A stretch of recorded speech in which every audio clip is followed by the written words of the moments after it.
હવે મુદ્દો આવે છે અહીંયા ચાલુ કથા પ્રસંગની અંદર વડતાલમાં લક્ષ્મીનારાયણ દેવ હરિકૃષ્ણ મહારાજ એનું સ્થાપના કરી, મહારાજે મંદિર બાંધ્યું, એની કથા આવી.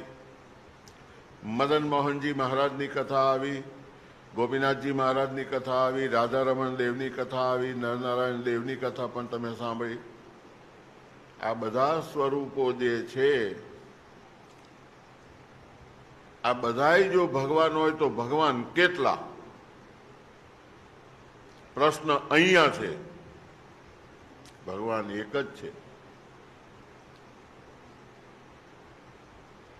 પોતાની બડાશ હાંકવા માટે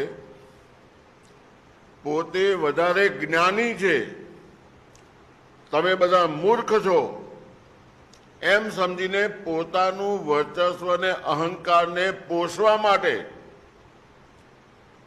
તમારો દુરુપયોગ કરીને તમને સમજાવવામાં આવે કે આપણે તો સ્વામિનારાયણના છીએ, એટલા માટે સ્વામિનારાયણ સર્વોપરી છે, બીજાનું કોઈનું નામ ન લેવાય, આ ન કરાય, તે ન કરાય, આ ન કરાય. હવે આને શું કહેવું?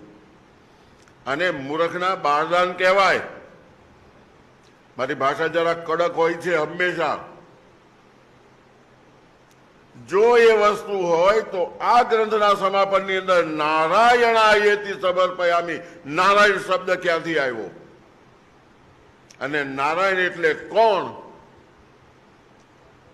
પૂર્ણ પુરુષોત્તમ નારાયણ, દરેક અવતારોના અવતારી, દરેકના કારણરૂપ. જે શિક્ષાપત્રીમાં મહારાજે લખ્યું સર્વાવિર્ભાવ કારણમ, દરેકના આવિર્ભાવના કારણરૂપ એ નારાયણ શ્રી કૃષ્ણના નામથી ઓળખાય છે. અને વડતાલની અંદર હરિકૃષ્ણ મહારાજના ચરણારવિંદની અંદર નારાયણ શબ્દ કોતરીને મહારાજ લખીને ગયા છે.